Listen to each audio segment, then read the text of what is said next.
gifted bands in music history never received the recognition they deserved. They produced timeless music, packed arenas, and inspired legends, yet history somehow forgot their names. These are 12 overlooked bands that only true fans remember. Number 12. Badfinger. All the days became so long. In the early hours of April 24, 1975, Pete Ham hanged himself in his garage studio, just 3 days before his 28th birthday. A note left behind named manager Stan Polly directly. The Beatles had made Badfinger the first group signed to their Apple label in 1968, and the band released 4 consecutive major hit singles between 1970 and 1972. Their greatest achievement, Without You, became a worldwide #1 for Harry Nilsson, and later topped charts across Europe for Mariah Carey in 1994, though her version reached only #3 in the United States. Leaving, but I guess that's just the way the story goes. Both songwriters died without seeing most of those royalties. On November 19, 1983, Tom Evans argued bitterly over the Without You publishing rights. By telephone, then went to his garden and hanged himself that same night. 2 songwriters, 1 masterpiece, no justice. Nothing to see, nothing to do. Number 11, Big Star. Why don't you come on back from way out west? 3 of Big Star's studio albums appear on Rolling Stone's 500 Greatest Albums of All Time list. Yet their 1972 debut, #1 record, received glowing reviews and almost no distribution, thanks to a marketing failure by Stax Records. Formed in Memphis in 1971 by Alex Chilton, Chris Bell, Jody Stevens, and Andy Hummel, the band crafted emotionally complex power pop that critics adored and audiences simply never found. Hate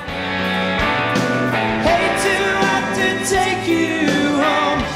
Their influence eventually reached the Replacements, REM, the Bangles, and Teenage Fan Club, among dozens of others. Chris Bell died in December 1978 when he lost control of his car and struck a light pole.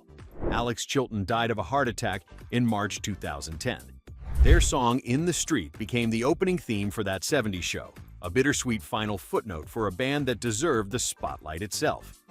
Never wanna be alone. Number 10. Mott the Hoople.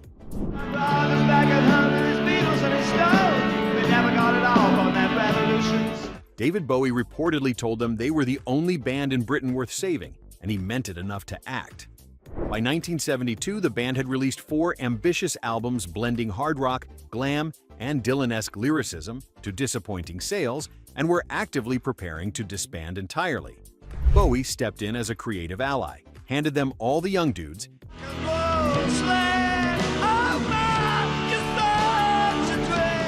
and produced a record that transformed them into overnight glam rock icons. The transformation was remarkable but short-lived.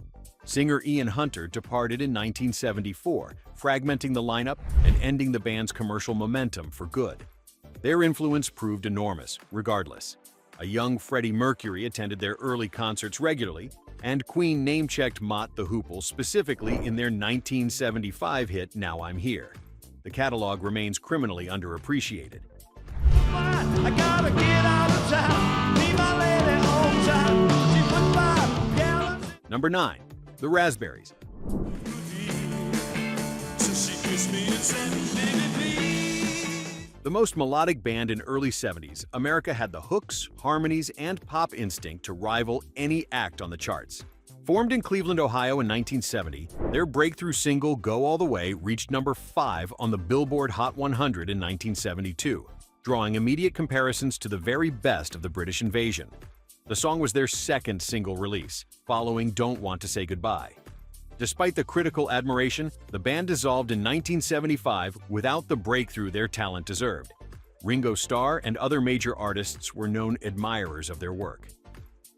Stand out, darling, darling, hold me. Go All the Way found a new audience when it appeared in the 2014 Marvel film Guardians of the Galaxy. Few bands were so celebrated by peers and so overlooked by the mainstream at the same time.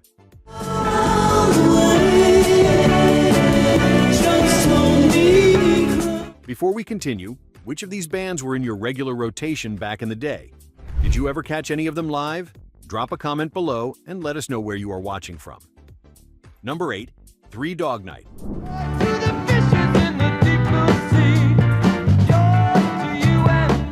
21 consecutive top 40 hits.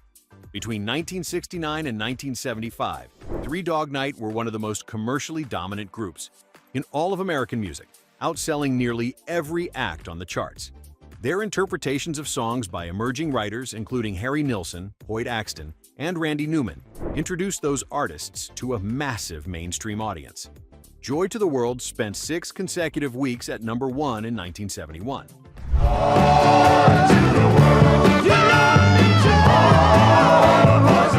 Today, most casual music fans can name 2 or 3 of their songs at most.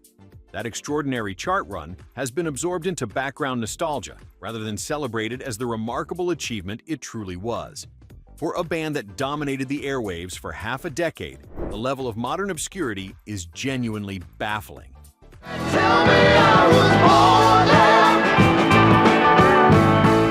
Number 7, The Move.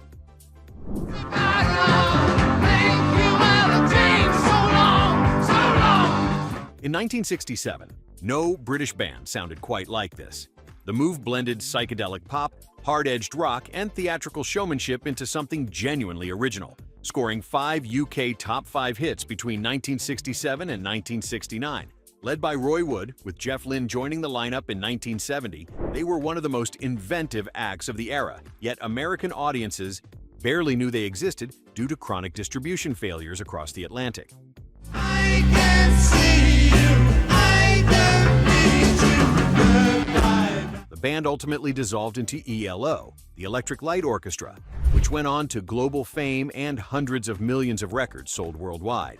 Their debut single Night of Fear reached number 2 on the UK charts in January 1967, an immediate signal of a band operating at the highest level. ELO's success is entirely inseparable from the foundation the Move built, yet the source is almost never acknowledged today.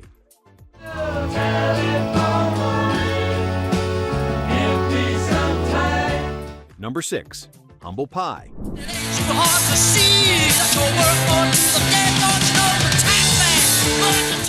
Performance. Rockin' the Fillmore, released in 1971, is widely regarded as one of the greatest live rock albums ever committed to record. Steve Marriott delivered a vocal performance that left critics genuinely searching for comparisons, and Peter Frampton's guitar work was explosive from the first track to the last. Marriott had departed the Small Faces by the end of 1968, and Humble Pie formed in early 1969, combining blues rock intensity with a soulfulness that very few acts of that era could match.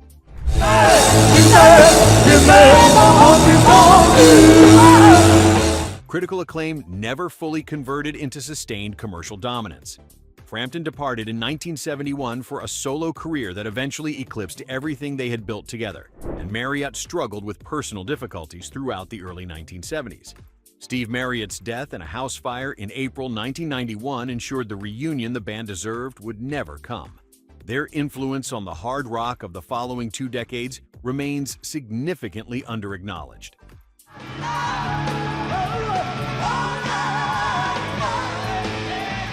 Number 5, Spirit.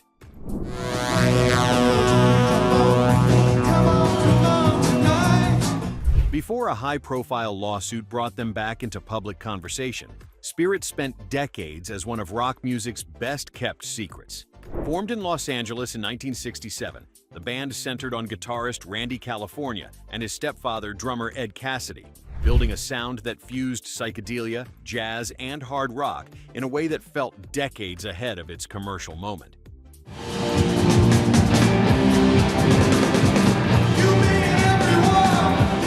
The band became newly controversial when a lawsuit alleged that Led Zeppelin's Stairway to Feist Heaven borrowed its iconic opening figure from Spirit's 1968 instrumental Taurus. The case was decided in Led Zeppelin's favor in 2020. Randy California drowned in 1997 while saving his young son from a rip current off the coast of Hawaii. a loss that permanently silenced one of rock's most original voices.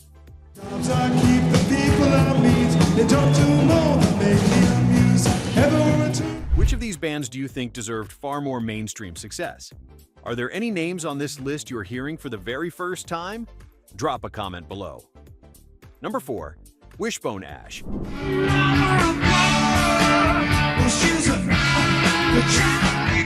MCA Records signed them with considerable expectations in 1970, and for a brief period it seemed the wider music world was paying close attention. Wishbone Ash built their entire identity around a twin-lead guitar approach, with Andy Powell and Ted Turner trading long melodic lines in a way that had genuinely never been done with such precision before.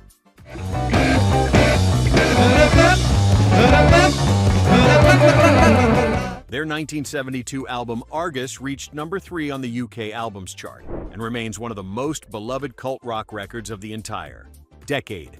The band's direct influence on subsequent generations was immense but rarely acknowledged publicly. Thin Lizzy and Iron Maiden both absorbed the twin guitar framework that Wishbone Ash pioneered and refined throughout their early career. Their catalog today is largely the province of dedicated collectors and serious musicians, but the fingerprints of their innovation are clearly audible across 3 full decades of rock history.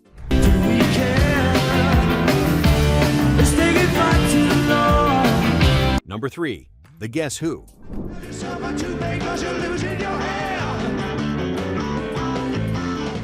Before the classic rock conversation had settled on its permanent cast of characters, one Canadian band had already charted 14 top 40 singles in the United States.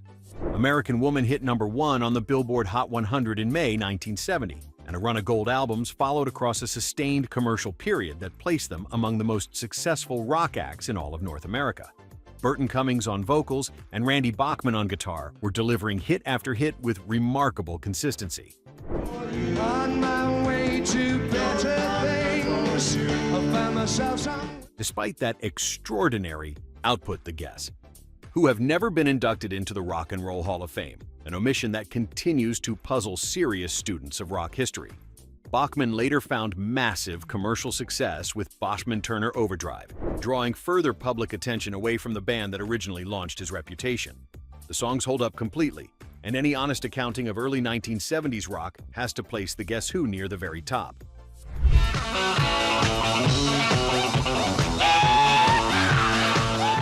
Number 2. Poco. Now that you come, I guess you'll be on your... Epic Records signed them in 1969, convinced they had just secured the next great American band, and on paper the argument was easy to make.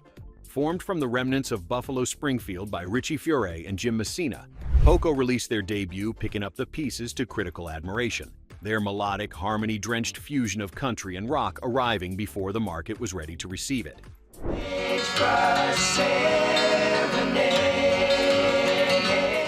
Two of Poco's original members, Randy Meisner and Timothy B. Schmidt, went on to join the Eagles, achieving far greater fame in the very band Poco had essentially inspired.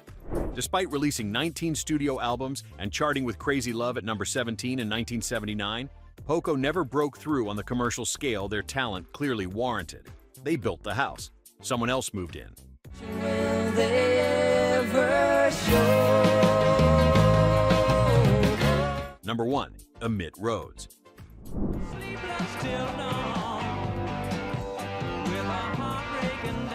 At just 19 or 20 years old, he recorded, mixed, and played every single instrument on his debut album, entirely alone in a home studio in his parents' garage. Emitt Rhodes released that self-titled record in 1970 to immediate critical acclaim, with Billboard calling him one of the finest artists on the music scene today, and reviewers drawing direct comparisons to Paul McCartney. Wiggle it loose to slay the dragon, to save the maiden, to hit. His label ABC Dunhill responded by locking him into a contract demanding a finished album every 6 months, an impossible pace for a solo recording operation of that scale and quality. After releasing 3 albums between 1970 and 1973, Rhodes stepped away from recording publicly, later working as an engineer at Elektra Records.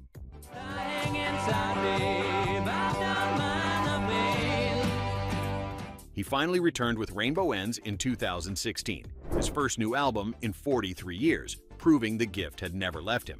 The quiet genius of Emitt Rhodes is one of music's most bittersweet and most beautiful stories.